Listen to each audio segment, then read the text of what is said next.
All right. Let's see what's up.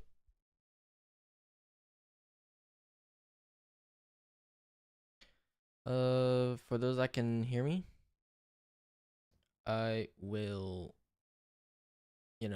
I'll start going live at like 8:30. I'm just starting early so people have time to join, and then I'm gonna get started.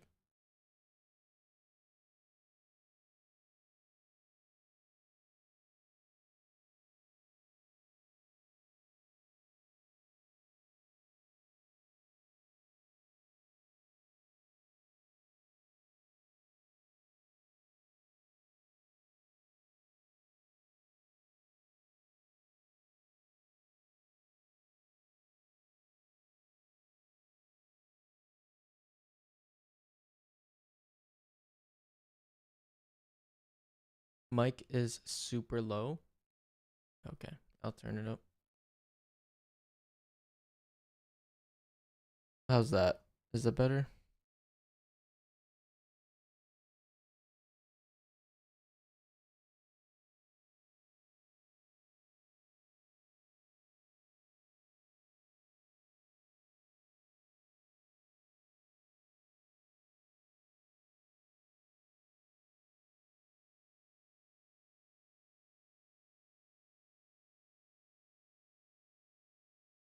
I'm pretty sure I can turn up my volume.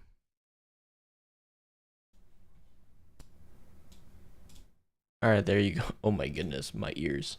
All right, I gotta turn that down for myself.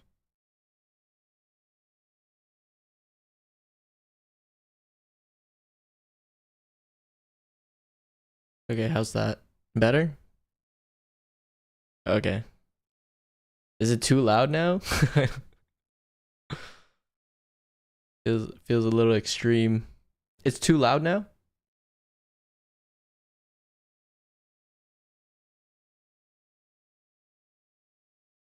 Just right. All right, perfect. I'm just gonna turn down the volume on my own headphones. Can you guys hear the music or no?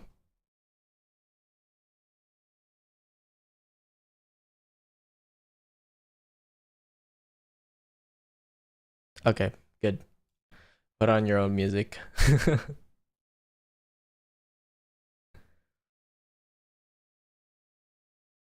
All right.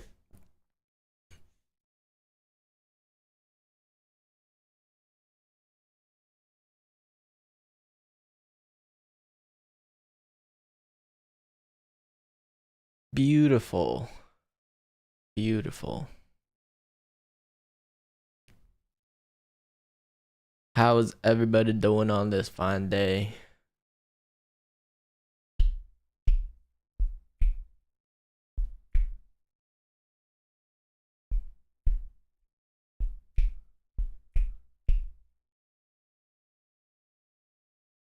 Good morning, my sweetest, most honorable Asian prince. That is crazy.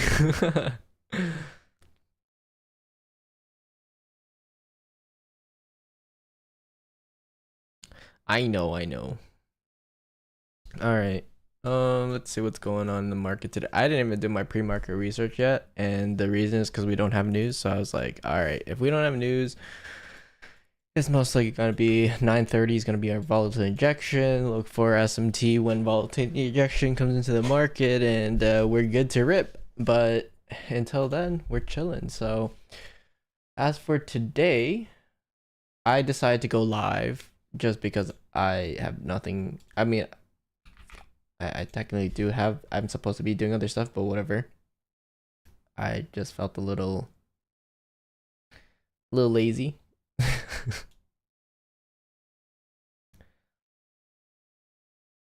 So if you guys have any questions, take advantage of this. Take advantage of today.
Give me 1 second, guys. I'm doing my pre-market research. I just gotta get this done real quick.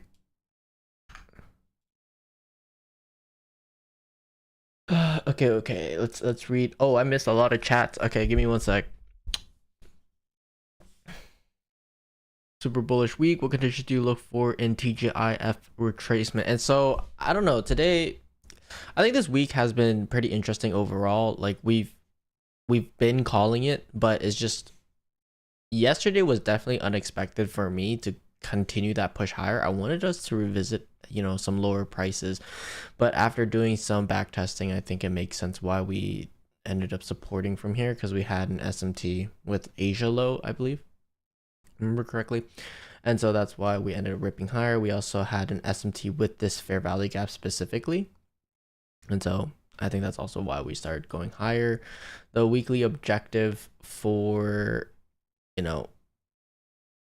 for my NQ is going to be these quintuple highs, because it's just too clean.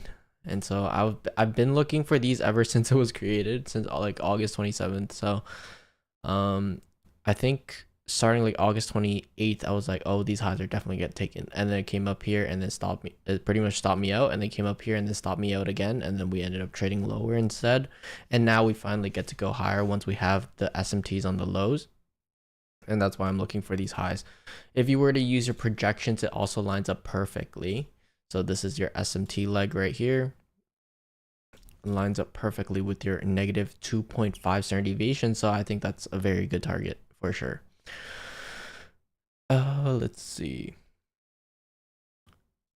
So now let me do my pre-market research really quickly.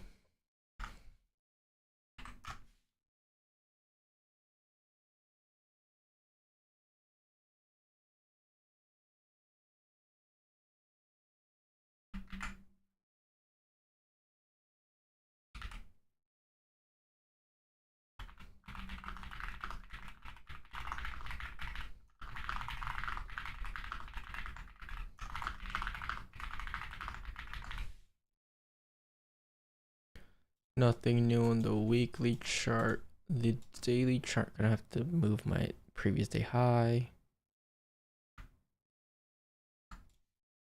previous day low.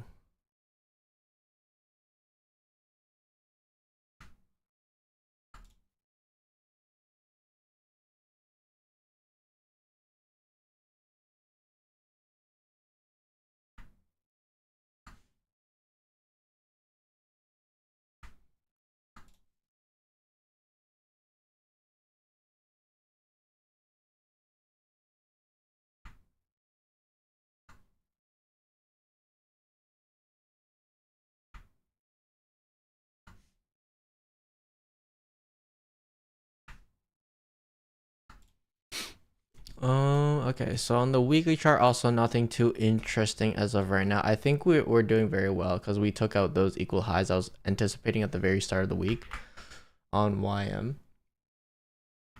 So yeah, so far looks good.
Can you guys hear my typing? I'm sorry if that's obnoxious. I think it's because I turned up the volume of my mic, so now it picks up more stuff.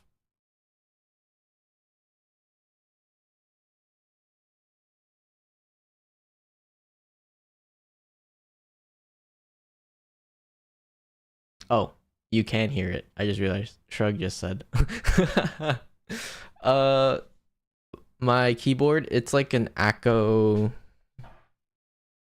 SPR67 with like cream V2 switch, I think.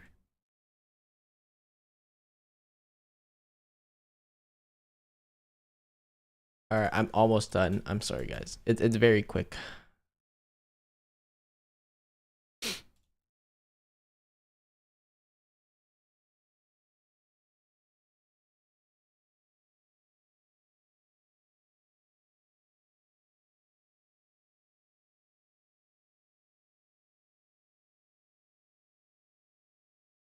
Ignore the defining ranges, guys. It's an ongoing study for me, and so I don't want you guys to apply it yet. Or actually, you guys can. I mean, up to you guys. But it's an ongoing study for me. I don't even know how good it is, but I kind of just like having it there so I have annotations. I don't usually use it. I just have it there for, once again, journaling purposes.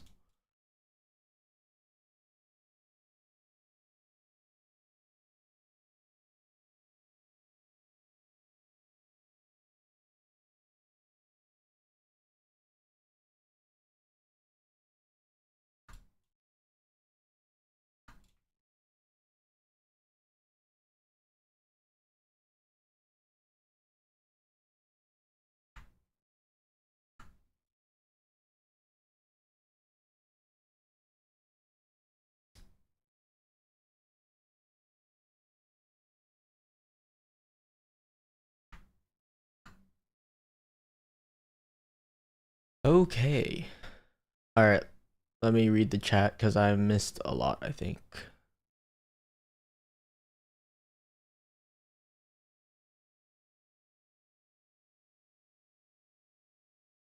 Oh, you guys are all just talking about my keyboard.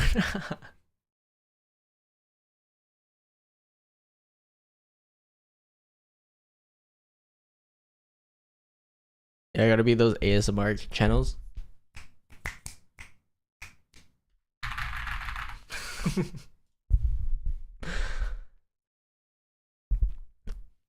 Okay.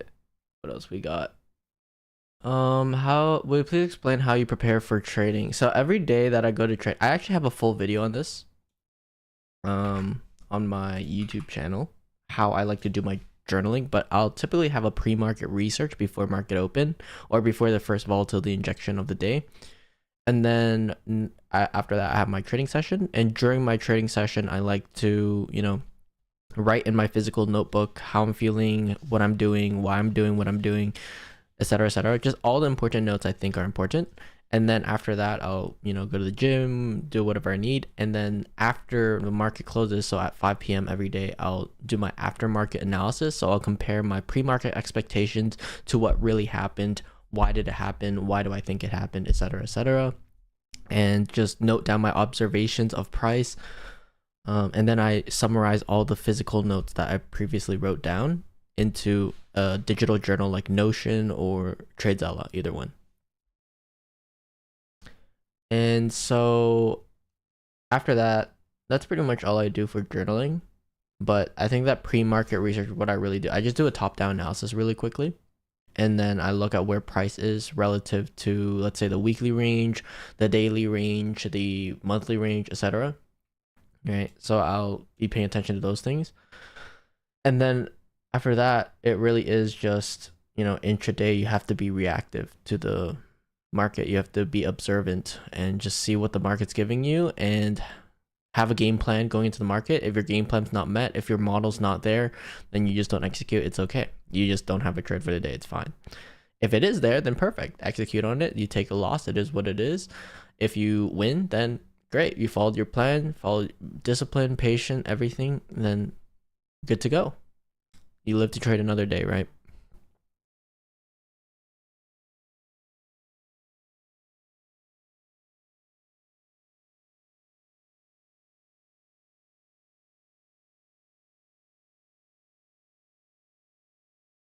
I forgot to put London high and low.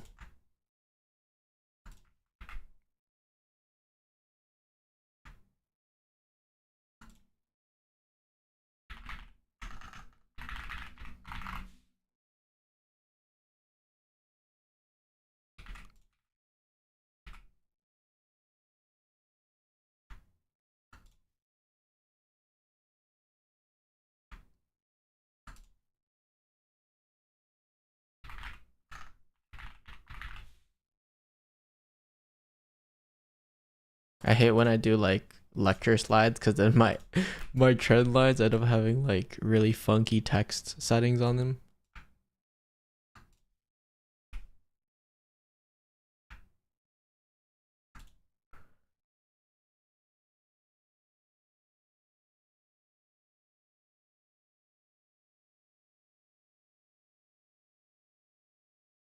I think that possibly like with that projection in mind, right? Earlier, with this projection right here, I think that this actually is just our weekly objective. So I think today it's very possible if we get our SMTs on the lows and we're looking for higher prices. I would like to drive into these highs.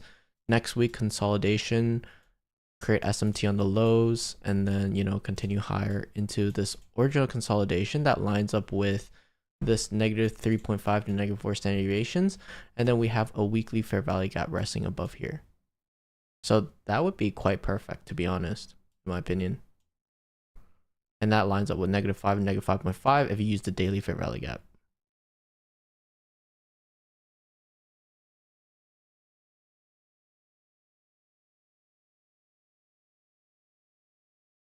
I will do a lecture on projection, but you have to understand SMT first. Actually, I already did a lecture on SMT. I could just do a lecture on projection.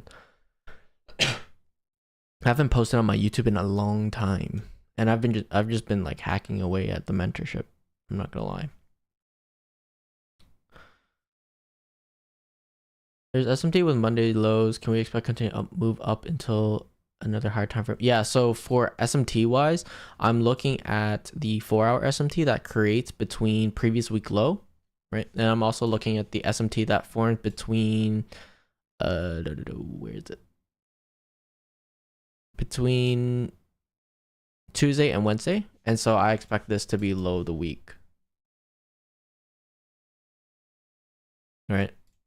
So that's what made me so bullish. And so once this occurred, I think on Wednesday at around 1 or at 12 or 1, like I was like previous week highs most likely going to be our draw on liquidity just because of this higher time from SMT being the previous week low, right? So if we're having SMT with previous week low, expect your previous week high to be taken. SMT with previous day low, expect previous day high. SMT with London low, expect London high, right? So it's a very mechanical way of thinking. If and then, right?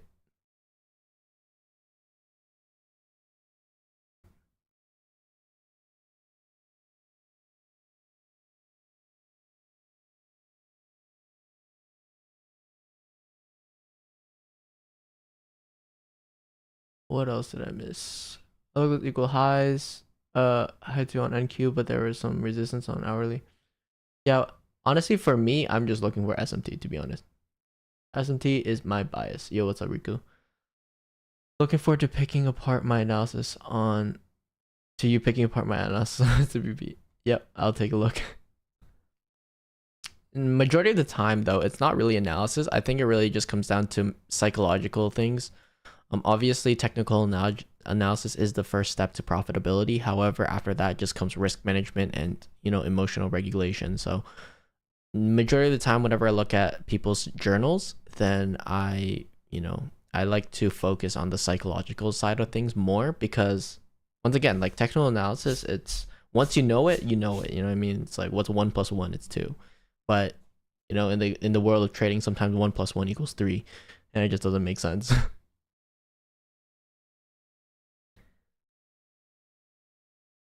They're a good indicator to find SMTs a lot quicker. I know some indicators, but they're all private. I personally, I don't think I'm allowed to share them, so unfortunately, I can't help you there.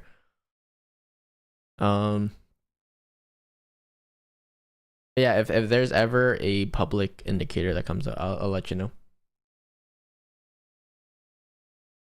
Do you call or trade live, or do you hide them? So usually what I do is if my model's there, then I'll let you guys know when I enter a position, and then I'll just say like how I'm managing my trade. Majority of the times I don't like to show my position too much because it's like people just end up copy trading me. But you know, if you do that, then you know, we take the L together or we take the W together. It's whatever. NQ swept London and Asia. ES hasn't swept either. Yeah, so that would be an SMT if you're looking at that.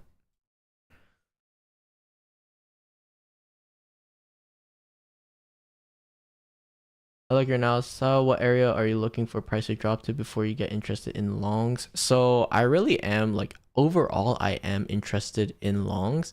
It's just I would like to see us drive below some sell side liquidity over here before going higher personally. And that's what I would be looking for as of right now. I think we do have an SMT with London low right now. Let me check the lower time frame.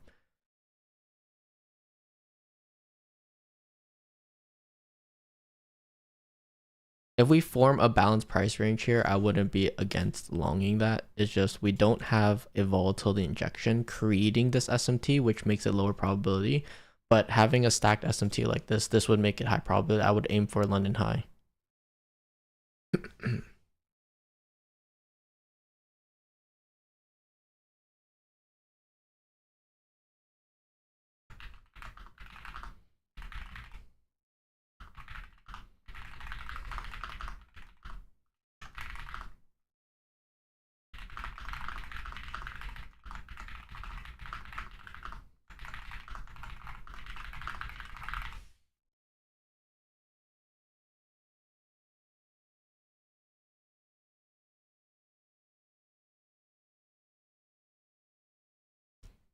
So I'm just gonna be watching the 5 minute now. If this can confirm, then I'll take a buy here.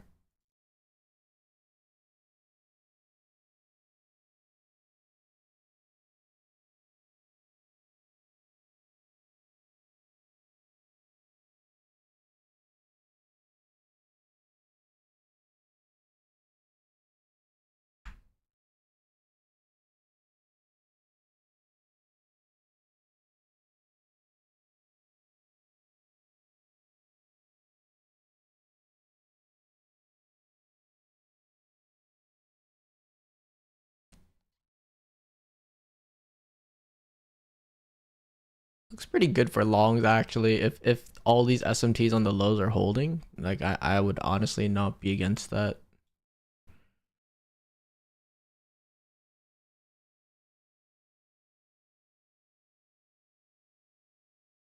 Aiming for a London high because none of them have been taken either. Yeah, that looks pretty good to me.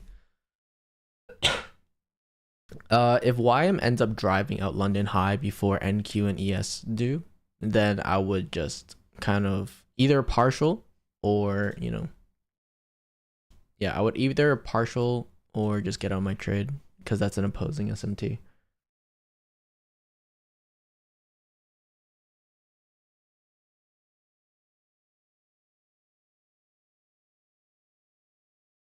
When you wait for an hourly close to confirm the 1 hour. The 1 hour, there's not much to confirm right now, in my opinion.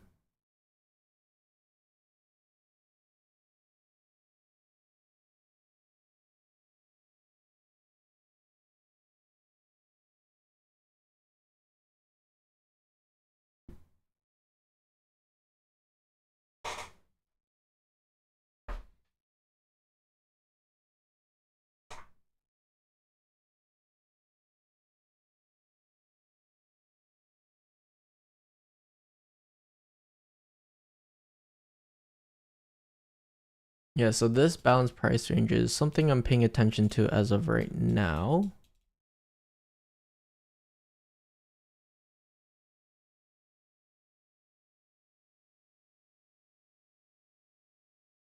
How much risk would I enduring?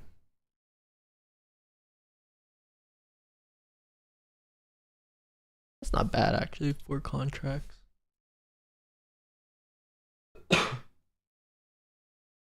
See if this can stay open. We still have 2 minutes.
What is happening to my... I can't even prepare my Ninja Trader. Configure. There we go.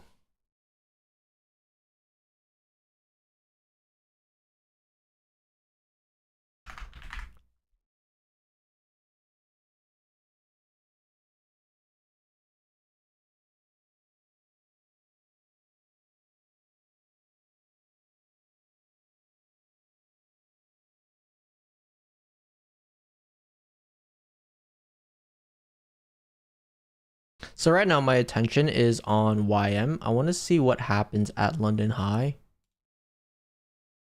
If we can start getting that displacement higher here.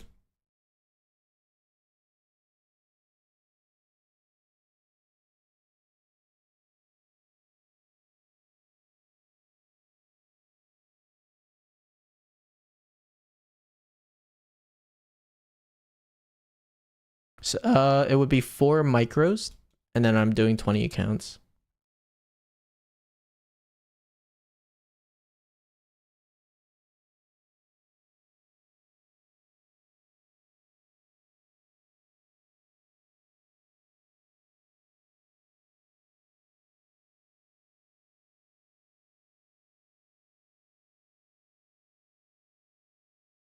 Let's see if NQ gives us that willingness to go higher here.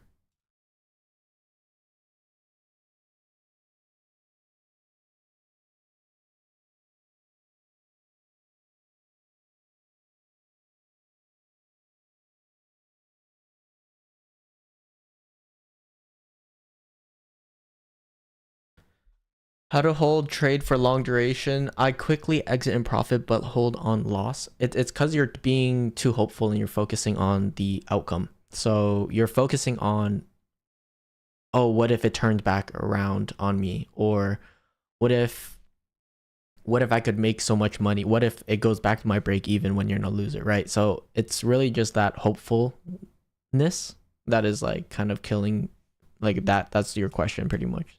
It's because you're having too much hope in your trades. Rather be objective in them and just make your decisions based off your plan, right?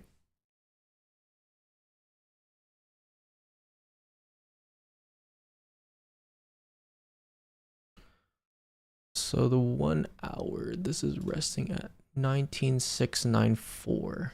Well, that's pretty high up there.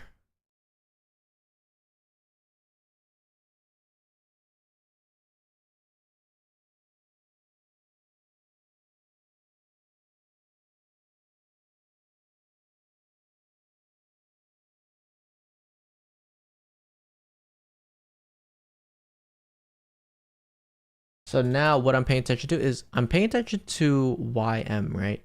Because if we're going to close above this London high and we have a previous day high SMT, then I want to be extremely careful because now I have a higher time frame SMT opposing my lower time frame SMT as well.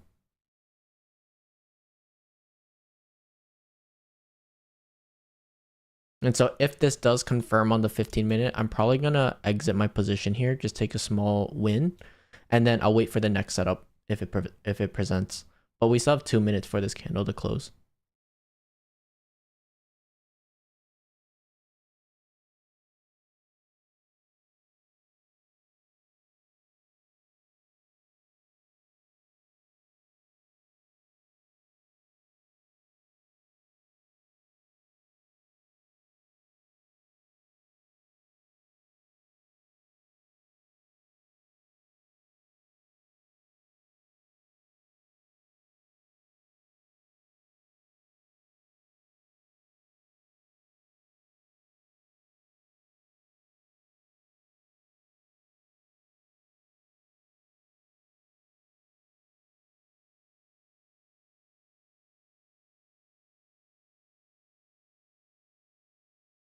You can't see this. I can make it bigger if you want.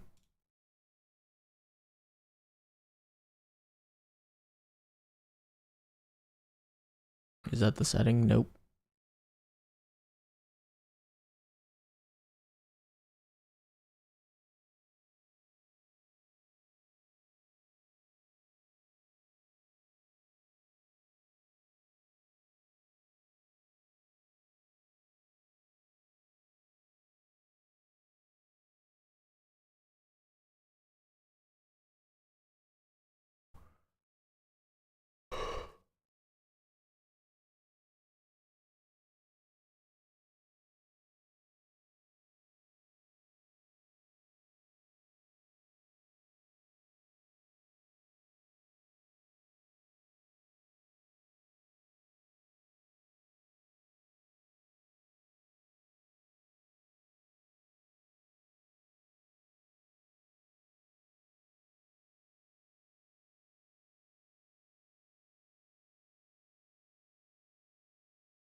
Looks good to me. And so I like how this didn't close above London high.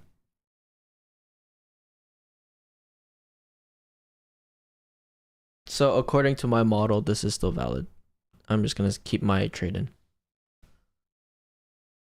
And then if we end up trading, so right now we have this RDRB. I would like to see expansive move from this RDRB, but it's permissible for price to drive lower into this balanced price range as we annotated earlier.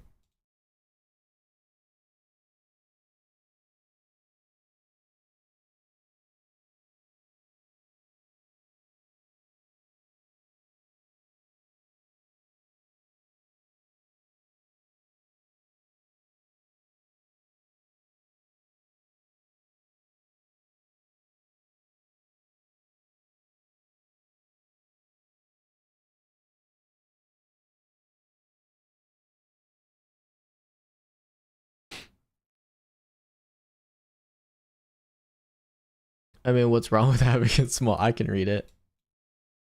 My monitor is pretty big, so.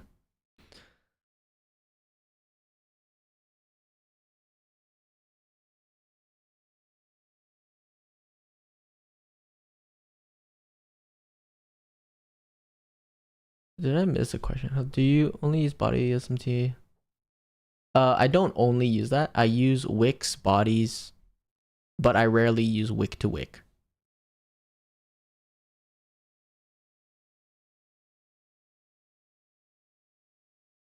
Tell us your TPs one more time. So my first TP for this long would be London high, and then my second TP would be actually usually okay. That's how we manage it. If we have opposing SMT, so let's say YM begins to close above the London high here, then I'll close, maybe be like a partial move to break even, and then after that, I look for the opposing liquidity. So in this case, London high, I would look for, and then the final drawn liquidity for the weekly objective, these equal highs up here.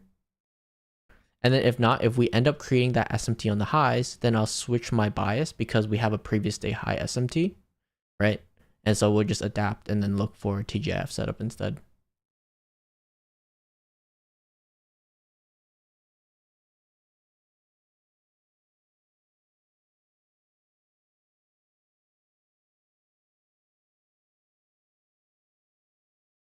What size monitor do you use? I have a 57-inch monitor.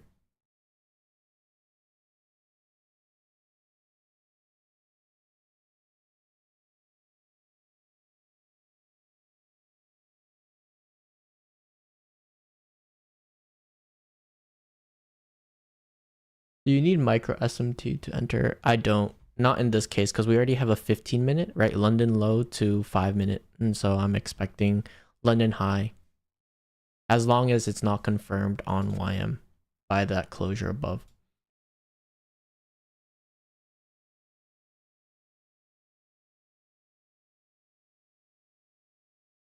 There's news at 10. I was not aware of that.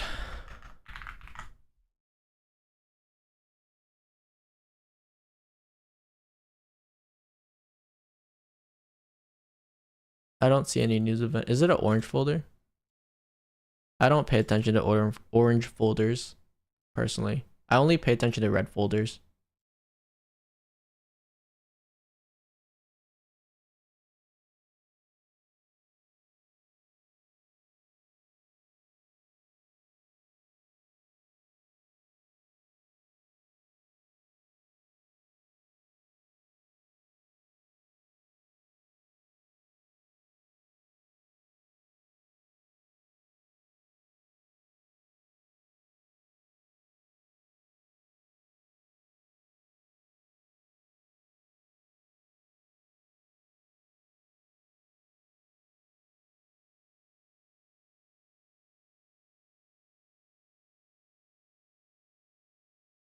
Do you expect high volatility? Oh, wait, I already read that.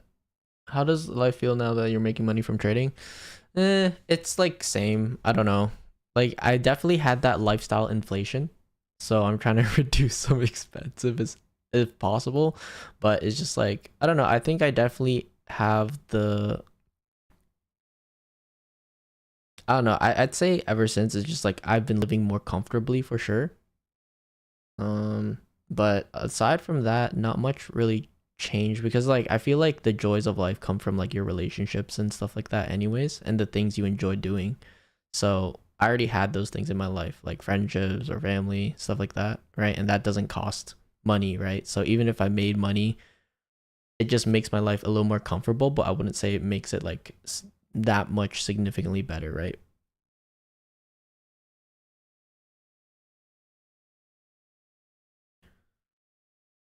Not red folder news, no news. Yes, has already taken low and high. Has it?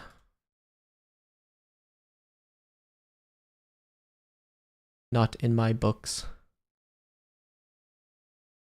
What made me profitable? MXMs, and I would say understanding the context of market maker models and SMT.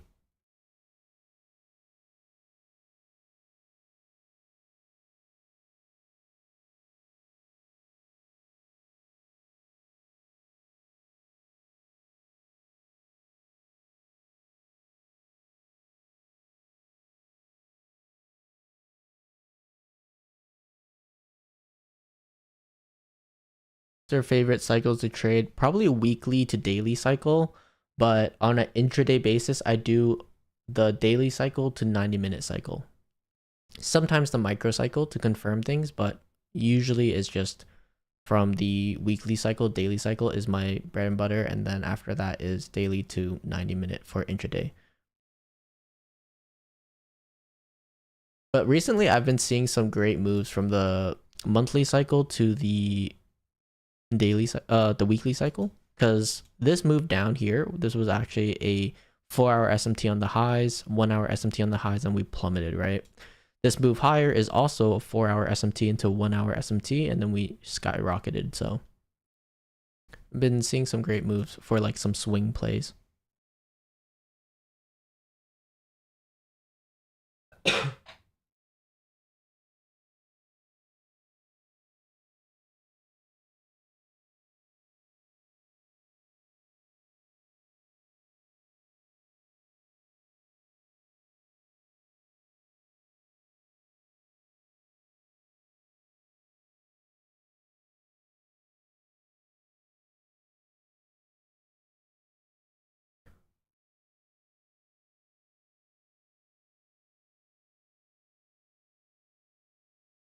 Bigger the SSMT, the bigger the move. Yes, sir. How long did it take you to master and understand SMTs inside out? I wouldn't say I mastered it yet. I think I'm continuously learning every day. And I just have a good enough grasp on SMTs and whatever my model is, like market maker models, SMT, how they work together. I think I just have a good enough grasp to extract money consistently from the markets. I wouldn't say I'm a master of it, right? Because you can always make mistakes.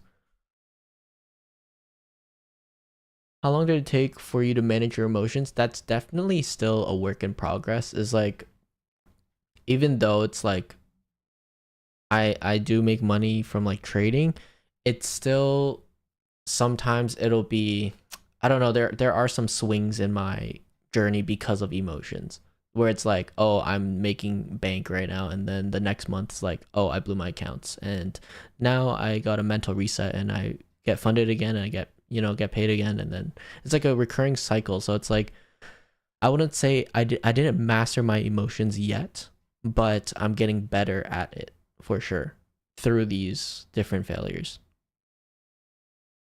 And it's all about, it's okay to fail as long as you're using them as opportunities to grow, right?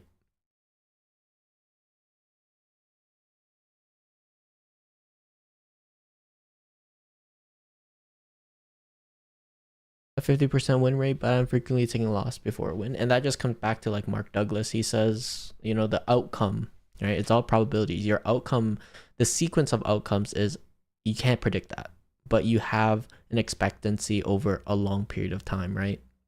So just trust your edge. Are you the most financially straight person in your circle of friends? I wouldn't say so. I think like I would I think I'm the highest earner as of right now. Um But financially straight person, I'd say like some of my friends are significantly. Actually, no, I wouldn't say I'd be the highest earner. Actually, now I think about it, because I was thinking of some other people with them big crazy money. I think I'm just like I'm at the start of that journey of learning how to be financially mature, how to be, how to manage businesses, stuff like that side of things. The financial literacy, I think it was called.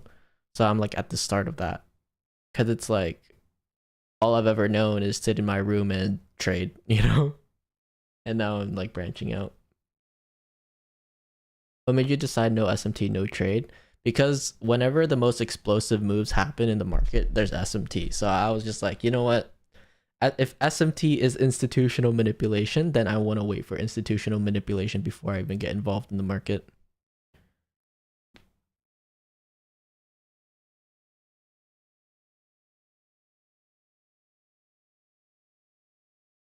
How to use MXM? I think I have a lecture on that in my YouTube if you want to look over those lectures.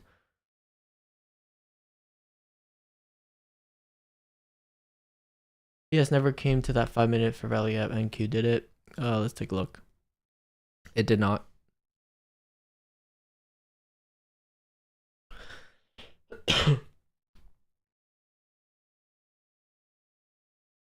Yeah, I would like to see NQ go higher, but if this confirm, like we have 3 minutes here, right? So if YM ends up closing above London high, then I'm probably just gonna get out my trade and then wait for the volatility injection.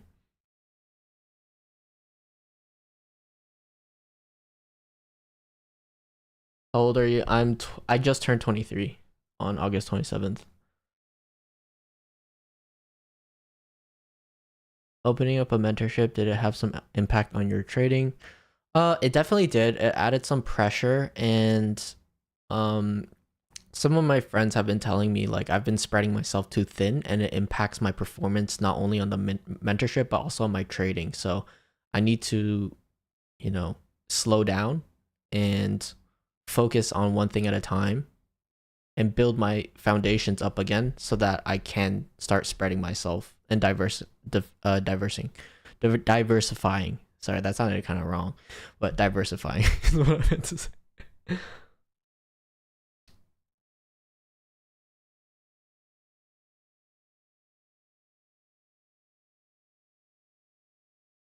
How would you mind sharing the rates for your my private mentorship is completely free, but I only take students in that I think are like a good fit for me personally. And so those are the only students I'll take in, but for the private community, then that's I think that 7 day free trial, it's $99 per month. Today I read that Profit do not provide real money for management, so how do they make payments and what is their benefit? So they actually make pay. There's like two things, right? There's A book and B book. So A book means you're on a live account. B book means you're on a funded simulation account. So what they'll do is whenever you get a payout on a funded sim, is they'll pay you out from the failed trader fee pretty much. So it's like, you buy a challenge, you fail, like they just made $50. So they'll take those earnings and pay out the profitable traders, because statistically, more often than not, a trader will not pass an eval. And even if they do pass it, they'll pay the activation fee, and now they can't even get a payout statistically. It's very low probability to even get a payout. So they are betting on failed traders pretty much for funded sim payouts. And then A book just means, you're on a live environment. So they just make money from your trades.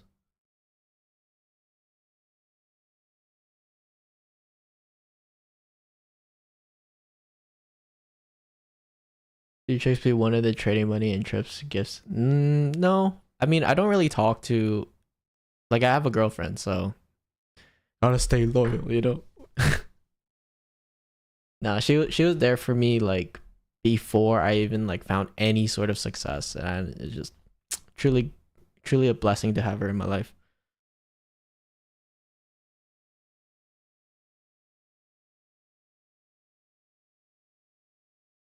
Okay, so if that's how price is reacting here, I think I might just get out of this trade and reassess. So I'm gonna just get out of this one. I'm down 0.5 R because of that. For those that are wondering, that would be around $125 times 20 accounts. So that's how much I'm down right now.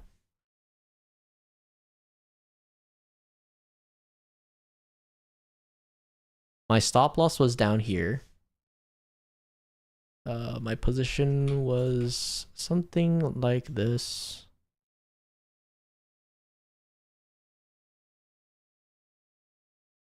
Yeah, this is my position here. My stop loss was down here and I just cut it once it was here. So I took 0.5 R off.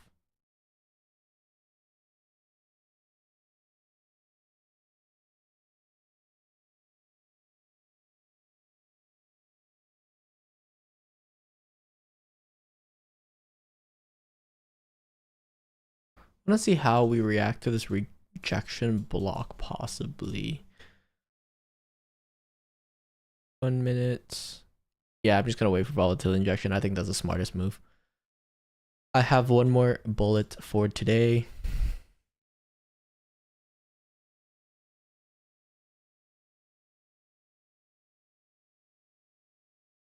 How long it took me to become profitable? It took me, I started trading, like actually seriously taking trading July 2022. So it's been a little over 2 years now, and it took me maybe 1.5 years to become profitable.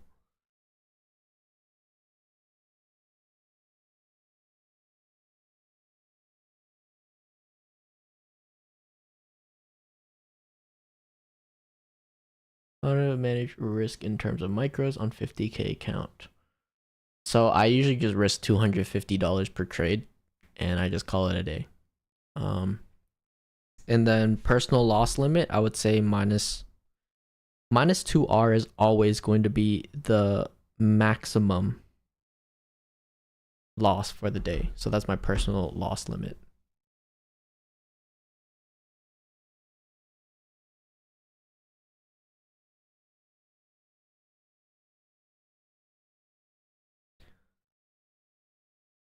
Nice, good stuff. Emrit Paul. I don't know how to pronounce that. I'm sorry. I probably botched that so bad. I'm so bad with names. I'm never pronouncing anyone's name ever again.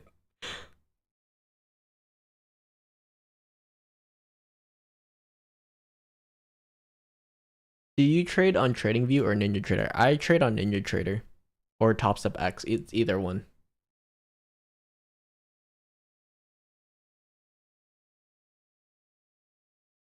But yeah, if you guys want to see my position that I took, it's quite literally this. This was the loss I took. Entered for here, closed my position a little earlier because of that inversion and also the London high being confirmed on YM.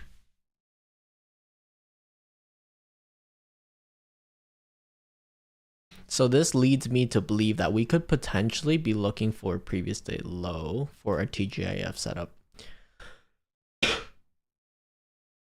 I just don't have like a good entry spot here personally. But once again, volatility injection in 10 minutes. We'll see what's up.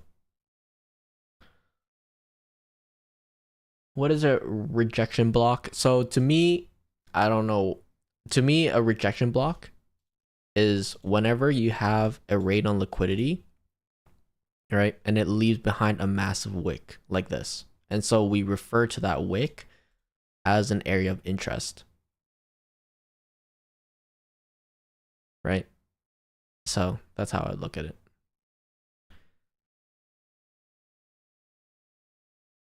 You check NKD. I don't use NKD, but sometimes I'll look at it for like back testing purposes, but majority of the time I don't really look at NKD.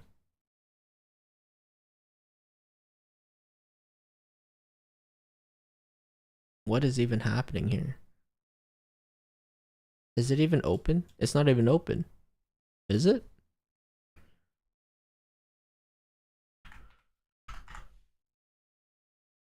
I don't think NKD is open. Or at least it's just not moving for me.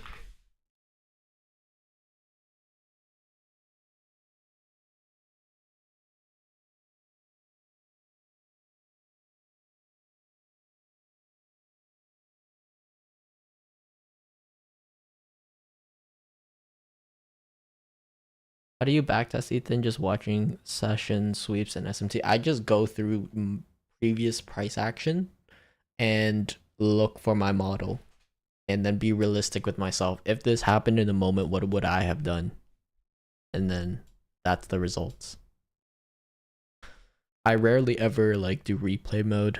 I used to use it, but not really anymore because I feel like I'm cheating because I have a general idea of what the market's doing.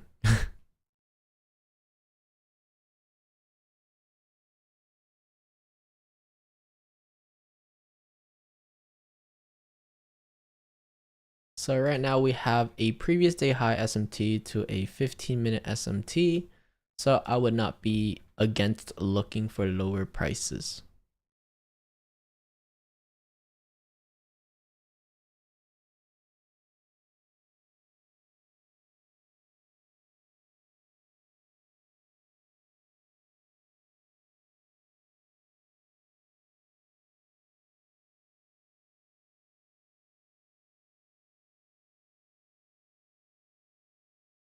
Is it possible to tell how many trades you took this month and what result you got? Because mine is not good. How many trades have I taken this month so far? Let me take a look. I think I've taken like 2 or 3.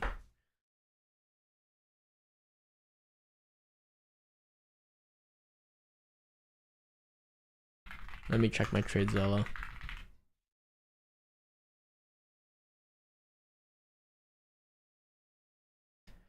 One, two, three. Yeah, I've taken 4 trades. So yeah, I've taken 4 trades total. Took one on the 6th, took one on the 9th, took one on the 11th, and took one yesterday. The one from yesterday, I ended up being down. I don't know what's correct. TradeZella says negative $29, but my Ninja Trader said negative $42, and my Rhythmic said negative $150. So I don't know which one was correct. How many wins or losses? That would be 3 wins and 1 loss.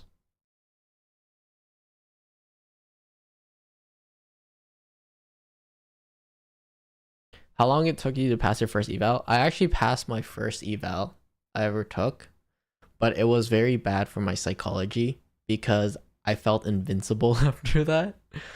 And then yeah, it was not great from that point on.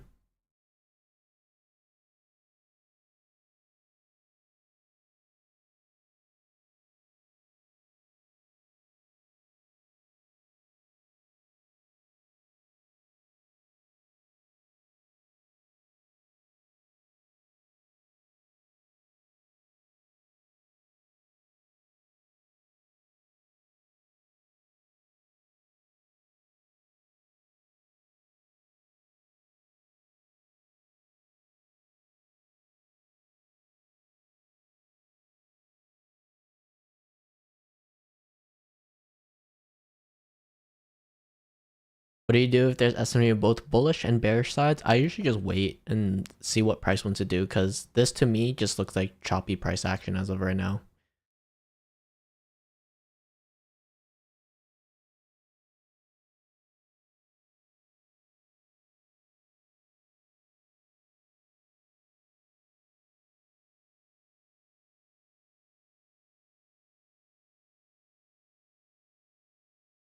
And still create bullish SMT with London low. I'm just waiting at this point. I don't want to rush into my, it's I only have one more bullet for today and I don't want to rush into it. So as of right now, I can confidently say price is not playing as I would like it to. And so you'll see like there's SMT on the high, there's SMT on the low being created like back and forth. So I'm just gonna let price do its thing, wait for volatility injection. If it gives me something clear at volatility injection, then sure, I'll look for another opportunity. If it runs without me, then sure, whatever. I'll trade on Monday or Tuesday, right? So that's just like my thought process. I'm not trying to rush into anything. Nothing right now stands out to me and screams high probability.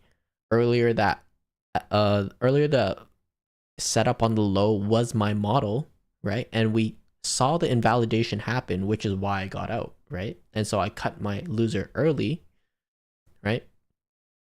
And so I'm just following my game plan and seeing where it takes me. So as of right now, I have nothing to do because I see SMT on the high, SMT on the low. Well, we have a daily SMT on the highs. Well, we have a weekly cycle SMT on the highs, but we have a daily cycle SMT on the lows, right? So it's so much conflicting analysis that it just screams low probability to me right now. I would have liked to see this SMT with London low drive NQ into the London high, and then that would be high probability because now we have a clear sell-off into, TGIF setup. But because we didn't get that, I'm just waiting now. It makes sense? That's my thought process.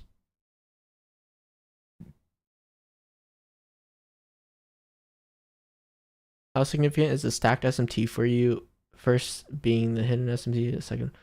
Stacked SMT is essential to me. If it's not there, I'm not entering a trade. Did London manipulate? I don't know.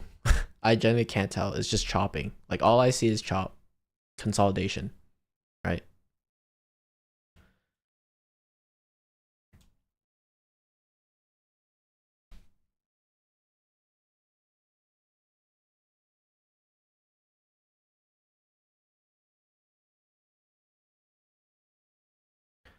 Do you do any kind of mentorship for people who struggle with execution but with analysis? That's just psychology, right? So the private community, we have a weekly psychology call. I think it'll help you. But if you are in STB, then you have your weekly call with Jared Tendler as well. So highly recommend. But once again, if you struggle with execution, that's purely psychological. So you have to ask yourself, why are you hesitating? If your analysis is so good, why are you hesitating?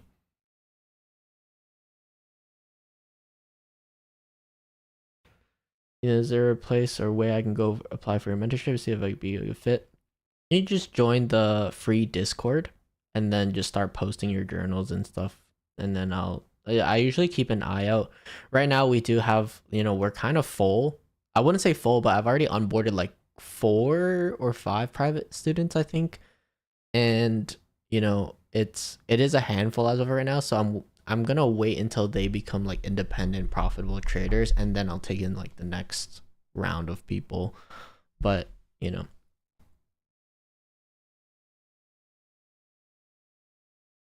the previous day high SMT, London high SMT, micro high SMT. Yep, I agree with you.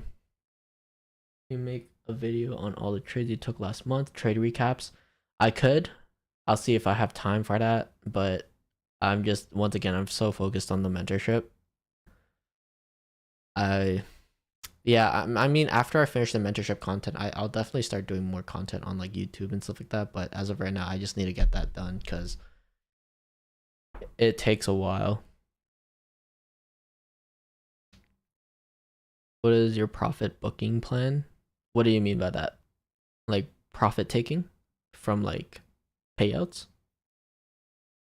I'm just focused trading NQ and AM session from 9:30 to 11:30. What advice will you give? What setup should I focus on? You could trade the unicorn model if you want. You won't have a trade every single day, but it's high probability. I used to use it. That's what made me consistent, the unicorn model.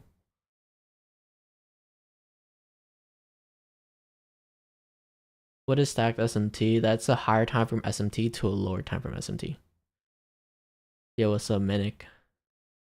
Yeah, we'll literally hop on here and manage your lives, chats, etc. Anything. It's not about like the things you do for me. It's just like, for me, it's more about the things you do for yourself. You know what I mean? So Yeah. But as of right now, it is, once again, it's pretty full.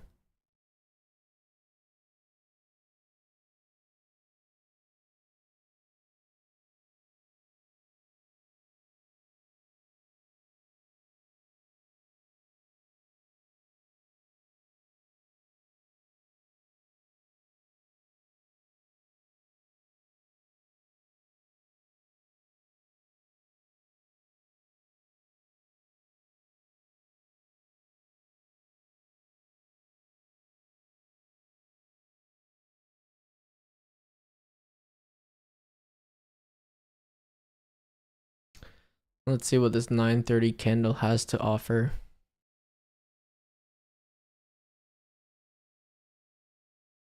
All right, Aaron. Do you have a video on the unicorn? Yeah, it's on my YouTube channel.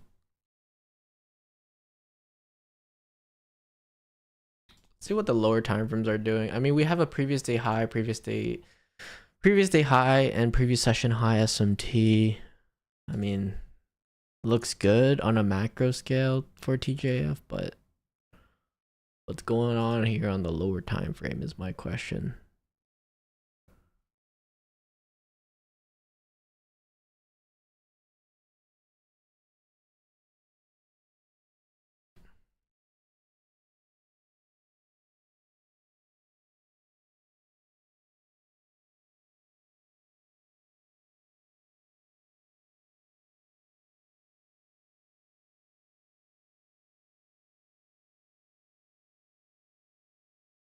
Yeah, I mean, I guess shorts look okay here.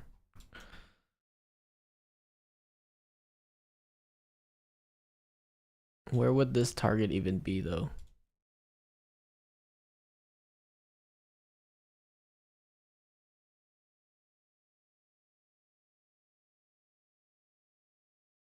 It's a far target.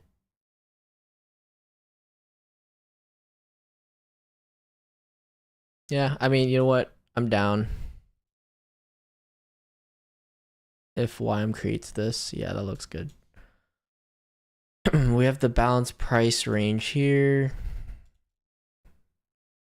Would prefer to see it create this order block, and then I'm down.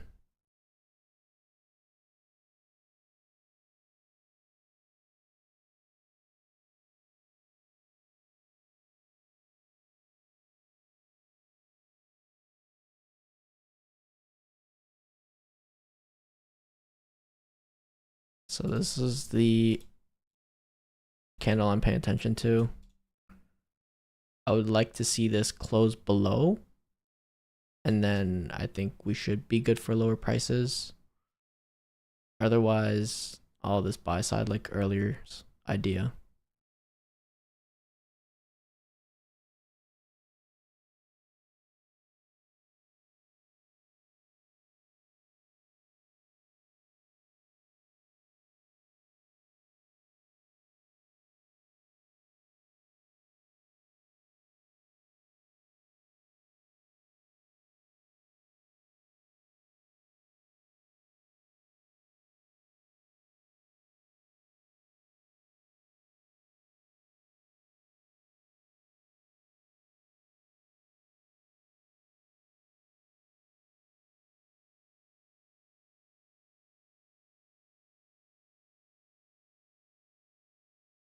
Yeah, this is interesting.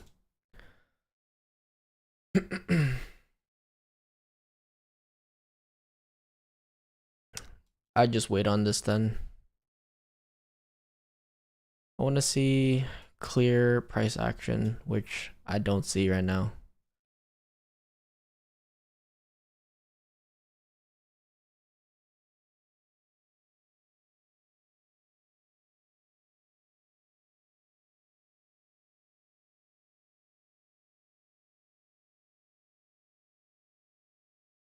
$5-minute maybe?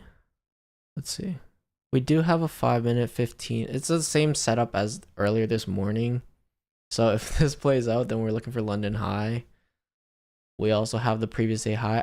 I'm just gonna stay out of this. I'm I don't like how we have opposing higher time frame SMT and then lower time frame SMT opposing each other. Usually that just indicates like we're either gonna chop around or low probability for my model.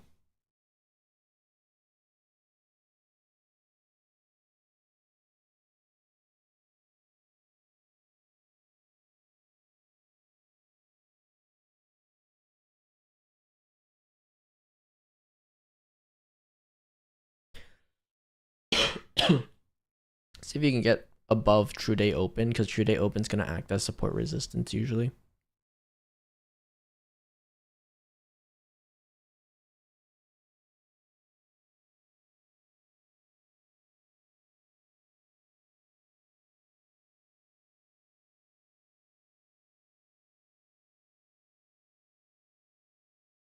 You also only trade NQ, right? Yeah, I pretty much only trade NQ. I will rarely ever execute on ES, and then I never execute on YM. I've never once in my life execute on YM.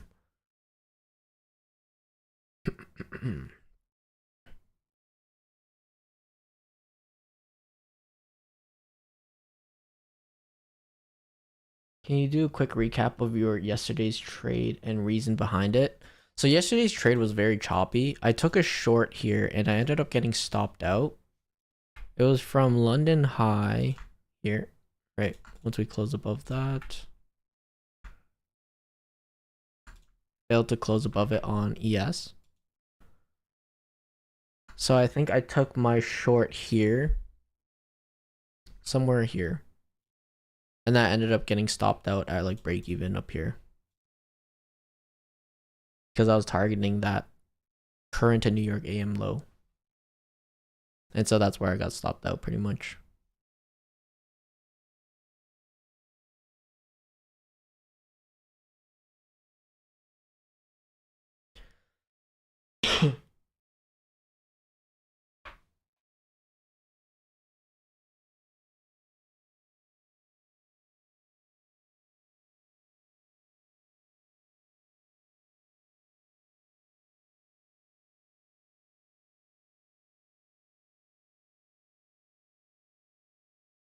And then if we trade into London high, then I want to see how we react to London high, just like earlier.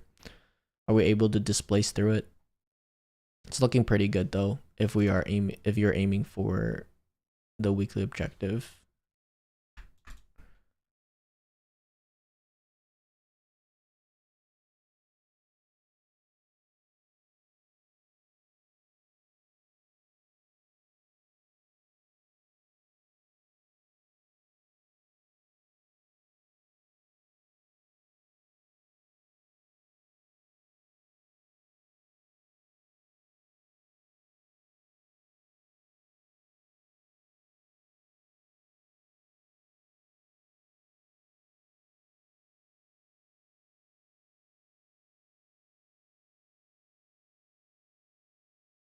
Not sure what YM's doing here.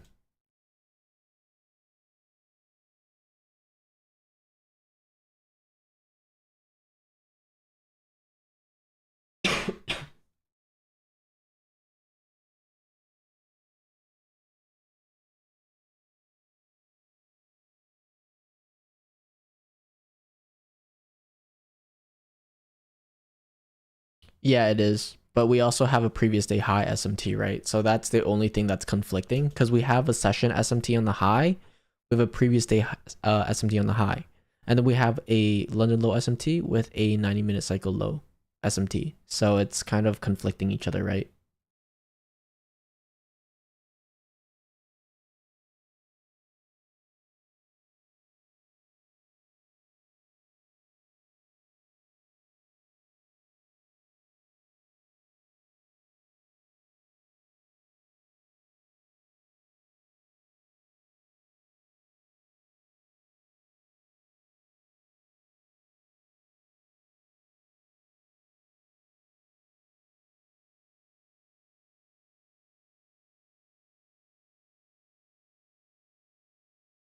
That's a lot of points to move, I feel like. Oh no, it's not that much. It's like 200 points away.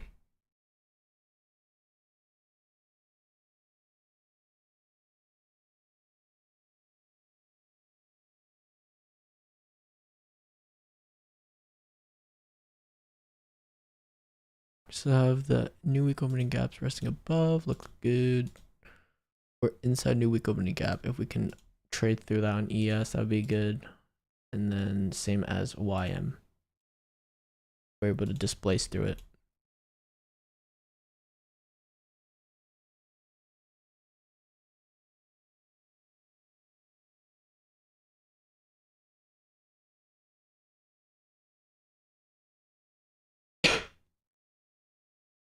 Yeah, as long as this previous day high SMT holds, then I think shorts are still technically valid, but and then once that invalidates, then you just look for longs, right?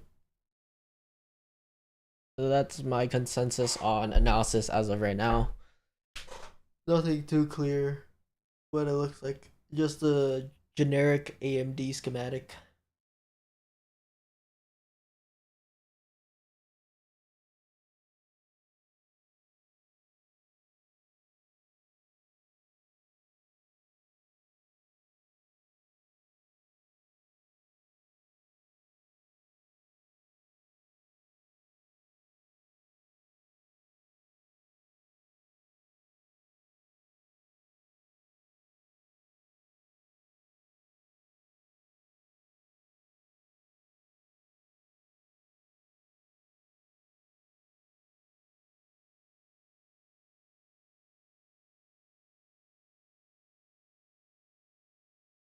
Kind of just like yesterday, very choppy, right?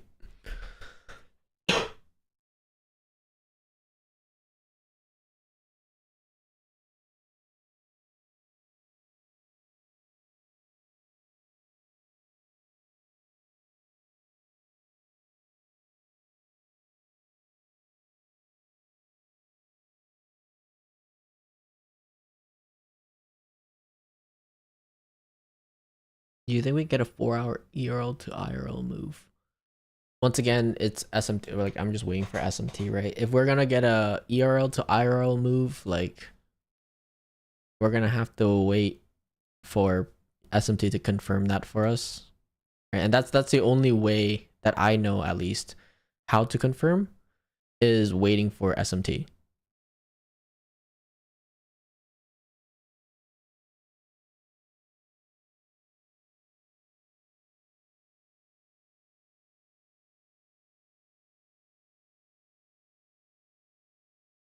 But I think London high should be taken here, creating equal highs like this. I think I've seen this a lot of times where it just creates equal highs right before it, and then it'll run it out after. So if it does run this out, I would like to see displacement through it, not just, you know, tick and then go back down.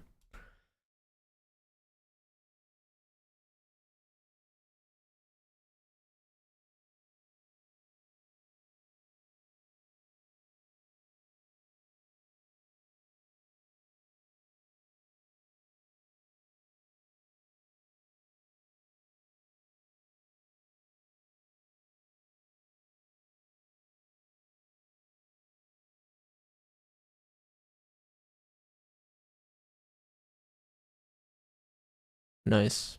And so I'd like to see it hold above this level if possible and try to displace through it, because this is a buy side liquidity. If we're in the buy side of the curve, we want to see displacement past buy side liquidity. Accumulation, manipulation, distribution, right? And so you'd want to see expansion past that. Same as ES and YM, you want to start seeing all of them start running together, because when they move together, that's when you have the most expansive moves.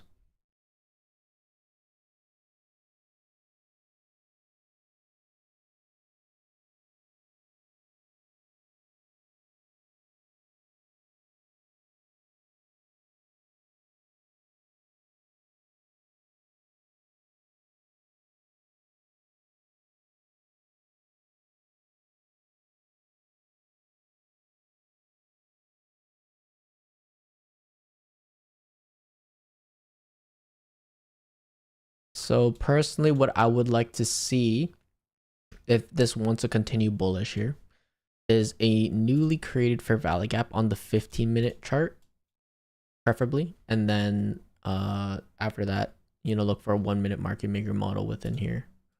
Something like this. if it creates a fair value gap here.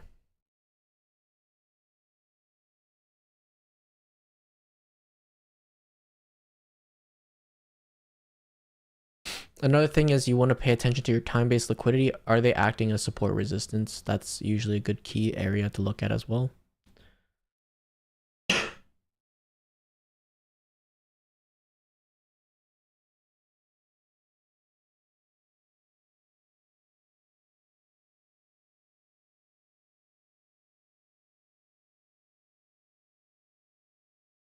I think that did that invalid. No, it didn't. There's still the hourly candle. So 15 more minutes until this hourly candle.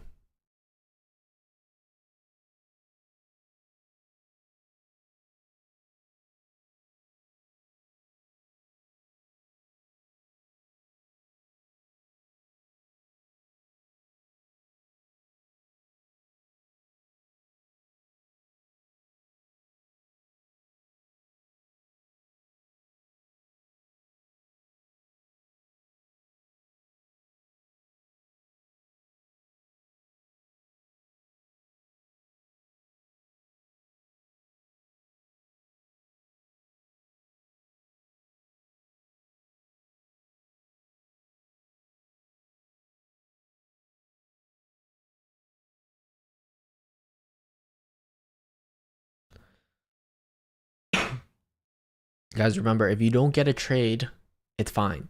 There will always be another trading day.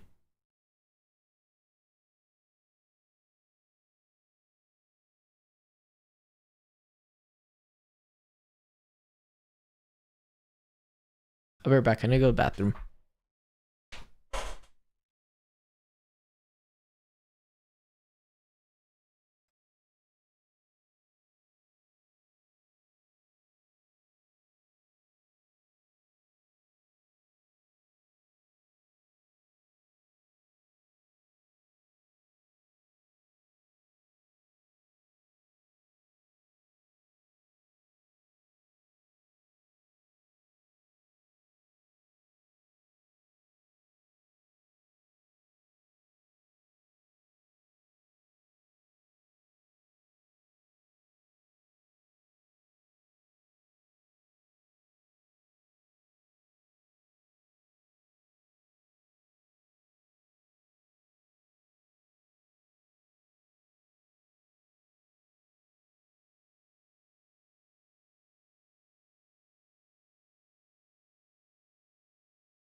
All right, I'm back. What's going on?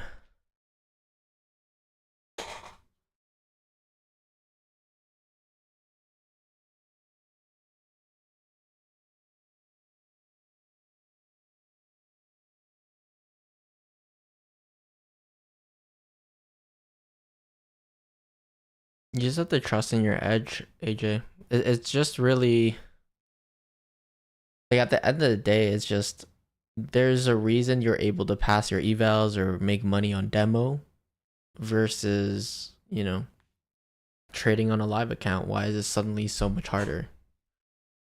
Right? And it's all psychological.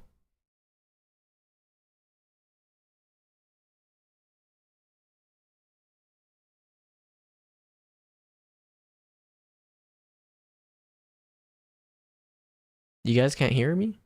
Type 1 if you can hear me, I guess.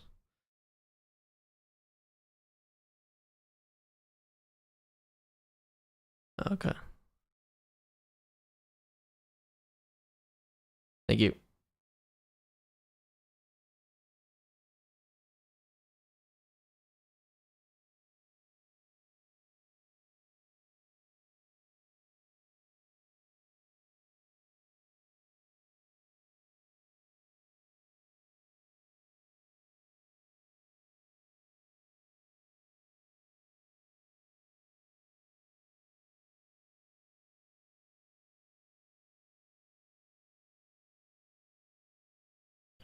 So expecting 10 a.m. to manipulate down first, then run. Let's see. I would like to invalidate this previous day high SMT. So personally, within 5 minutes, I'd like this to push a little higher, close above previous day high. And then, yeah, I think the next candle, like maybe look for a new. Actually, you have a breaker here. You could refer to this breaker if we end up having the open, low, high, close, right? Of the hourly. But that all depends on if we can even close above London high and previous day high.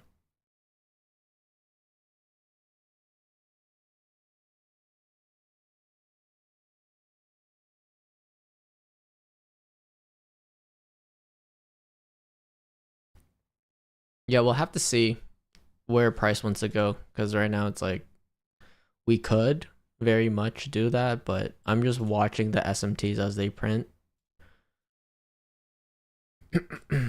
And right now we just have SMT on both sides. That's why I'm just kind of waiting.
Yeah, exactly, Zimbabwe.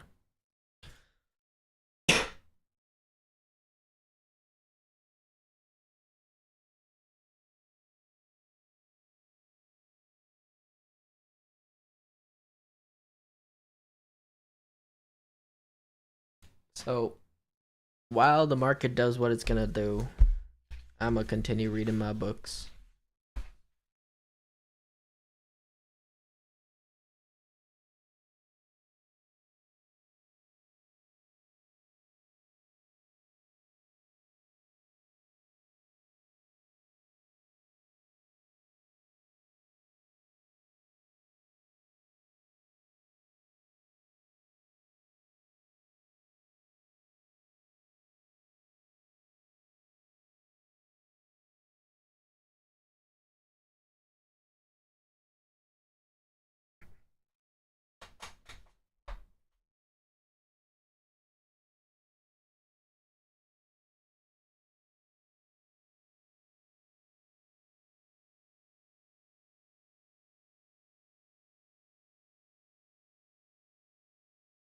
I'm reading Trading in the Zone again.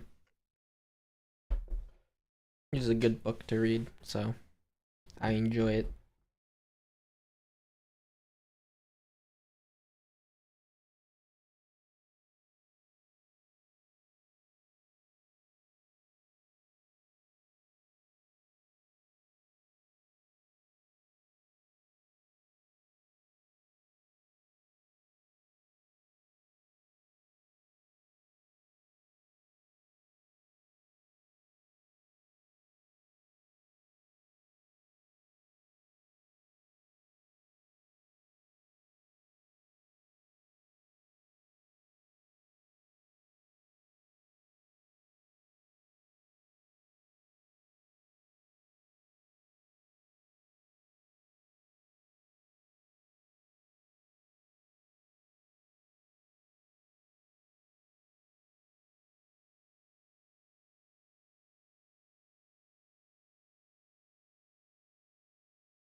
What an opening of a candle.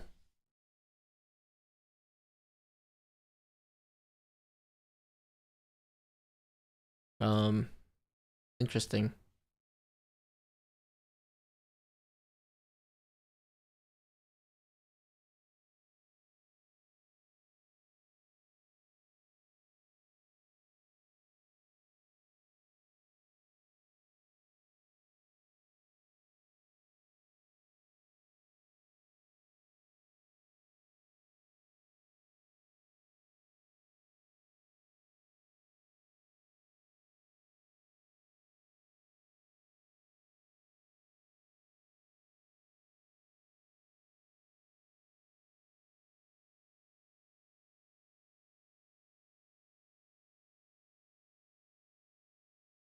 Crazy volatility.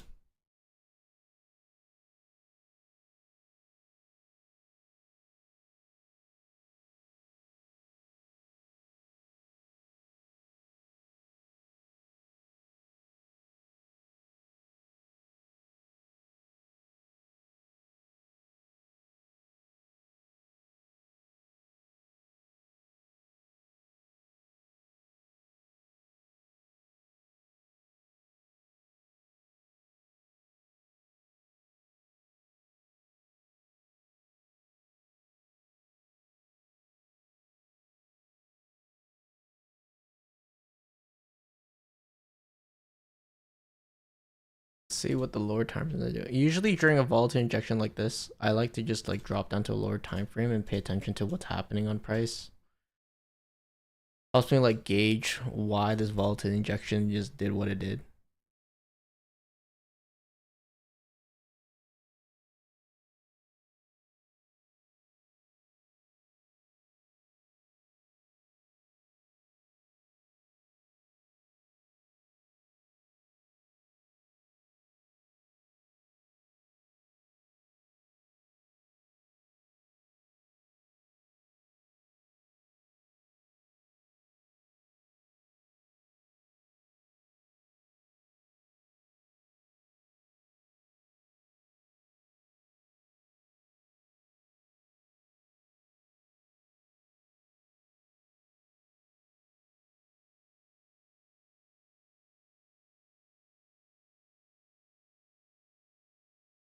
1 hour SMT is still intact. 15-minute is still intact on the highs.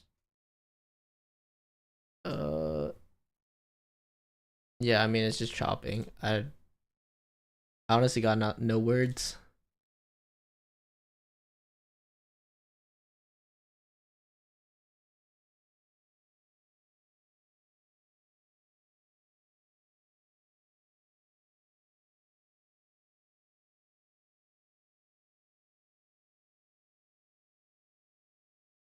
The only thing for me is like it didn't really go in any direction, right? It's kind of just here.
We're above the end walk, so I would assume we're bullish here.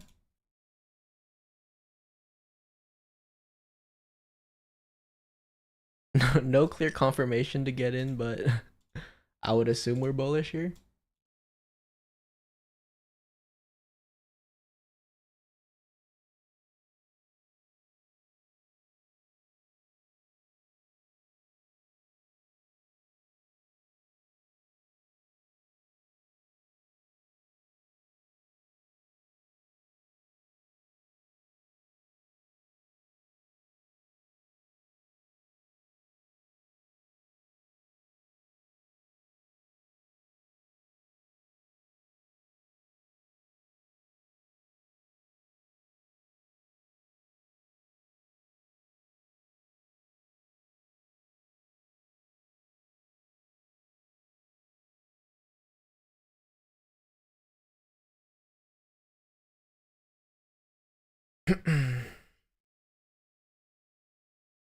I'm just looking at the N walks right now because we traded above this N walk on YM.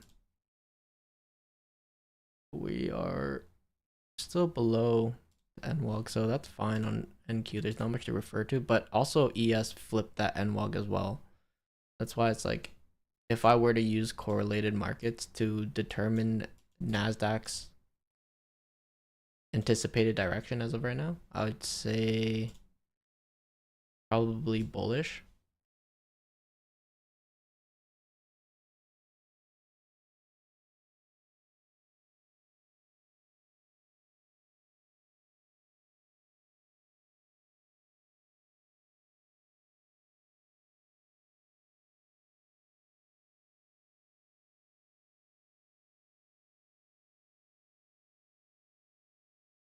Yeah, that's what I'm thinking too, Riku.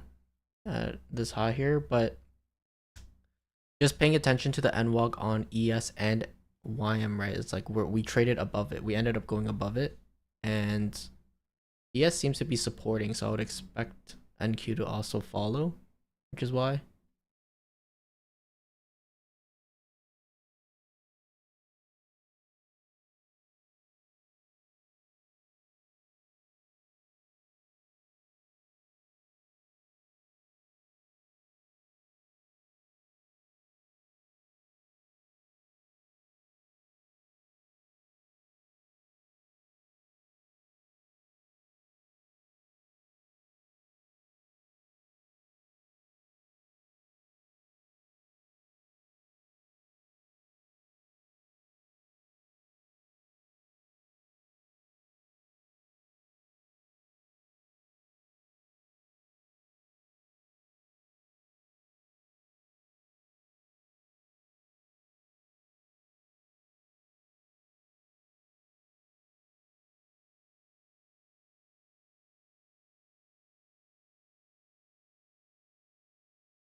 10:30 will be scary if.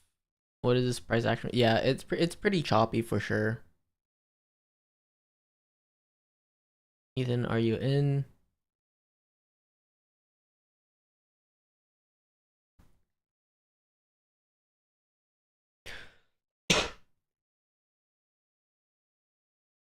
Sorry, I'm not in. So far, the only trade that I took is the one that I showed you guys.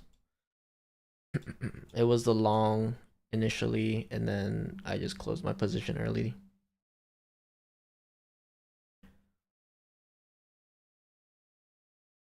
No, for really on 1 minute. Honestly, I don't know. I'm not trying to read like honestly the 1 minute can do whatever it wants. I am not trying to read the 1 minute. I'm only focusing on the higher time frames, and right now I would like to see this previous day high SMT invalidated, which would mean we're looking for higher prices. We've also inverted the new week opening gaps, trading back into it and supporting from it as of right now, right? So if that's the case, then I would be leaning bullish. But until I get, higher time frame context, I'm not really looking for too much, right?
So what I'd watch for now is if NQ is able to run above this high, there's a news candle high, then expect YM and ES to also expand higher if we're going bullish.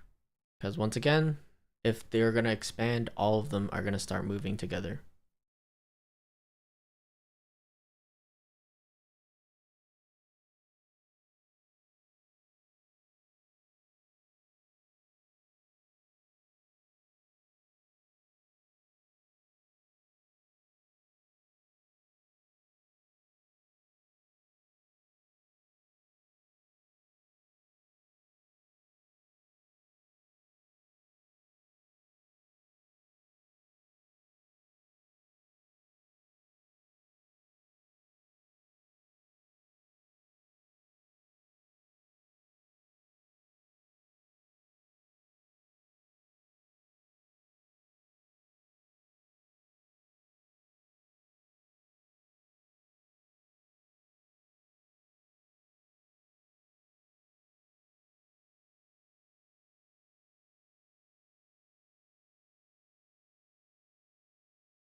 Where would you put your stop loss? Well, what's your entry, right? I wouldn't trust anything right now because we still have our news candle high, news candle low. There's a lot of liquidity resting above both of these, so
I also have no clue what Friday's like what its function is. From what I've heard, it resets the weekly range, but I personally haven't really backtested. To me, it's just like, has the weekly objective been met? If yes, then TGIF. If no, then expect the weekly objective. So that's my thought on it.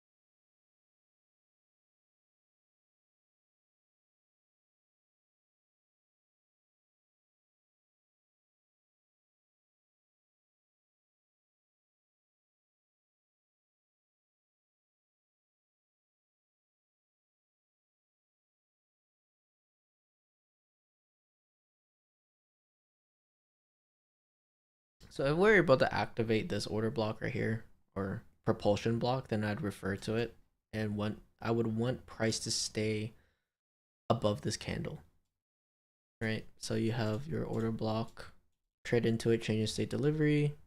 Want to see higher prices? We're getting that.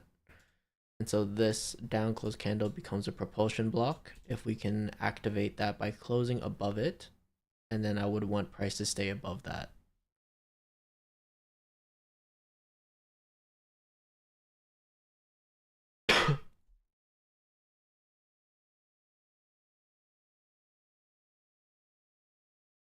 What's my bias? It's bullish as of right now.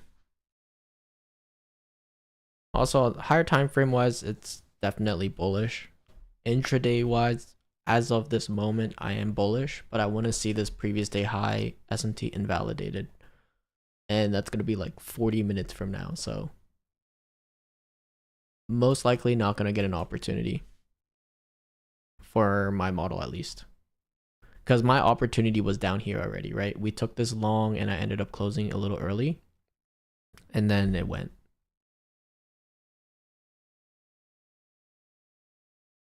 So that's your news candle high. Again, keep an eye on it. Are you able to continuously push through it, or are you just going to trade right back into range, right?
What's my model? It's higher time from it's high time from key level SMT to intermediate term time frame SMT slash market maker model to lower time frame SMT slash market maker model.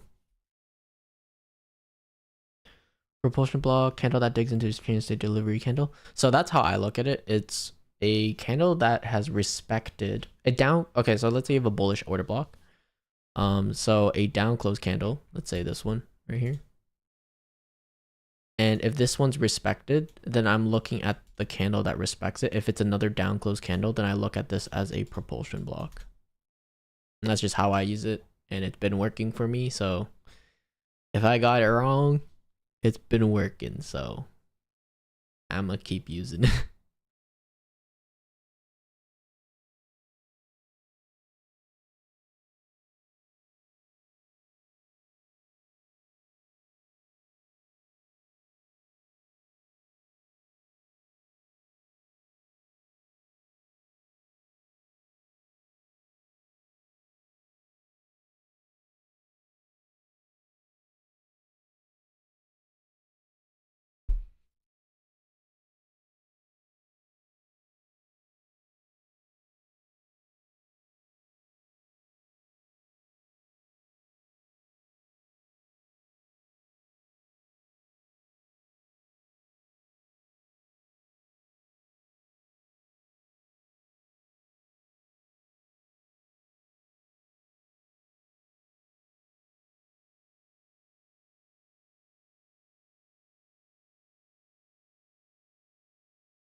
Yeah, but overall today I'm up like 40. Actually, it looks a little funky on everything again, but it says I'm up around, let's see what the lowest amount is. Ranging between $1 to $50. That's the P&L for me. So pretty much break even.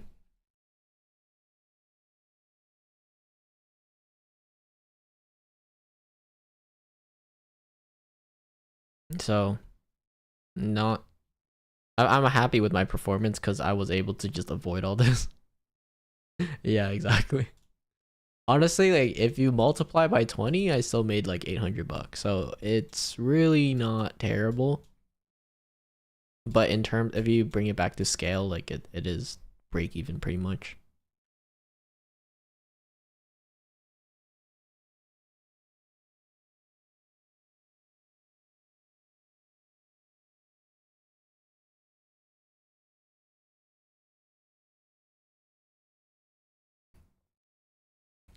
Want to study and learn your model? Where can I find it? You can just look at the model on my YouTube channel. That one's pretty solid.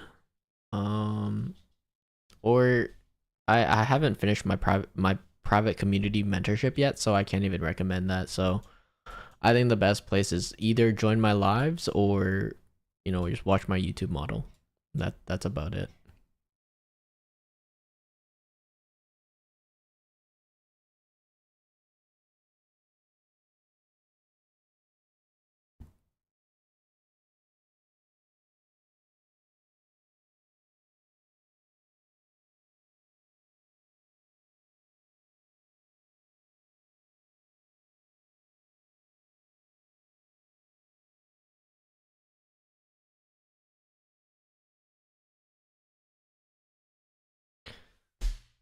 But on that note, I think I might just head out here. I don't think there should be too much to do. If it goes, it's just going to be bullish, in my opinion, and then potentially reaching for these equal highs. So that's like a 200-point move.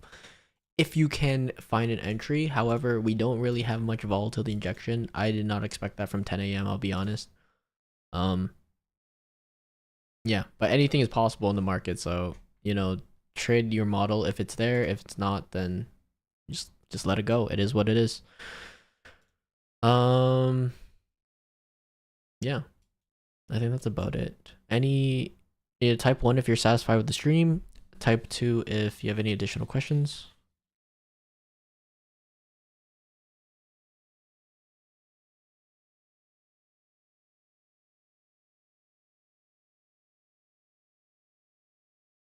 How often do I trade live on YouTube? I do it Tuesdays for sure. I'm gonna be live on YouTube.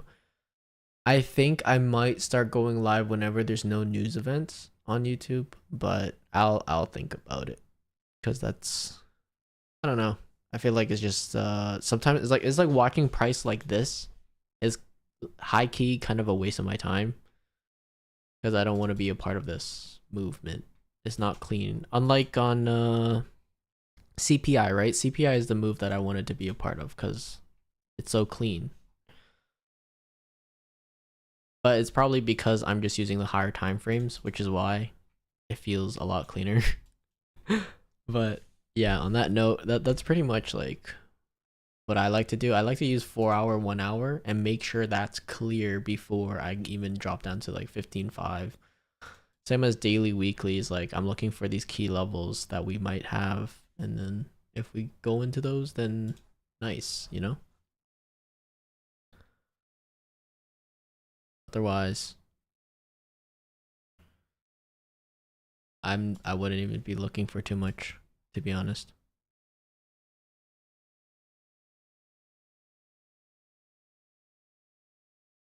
I can't, because Newsdays I do it for the private community, right?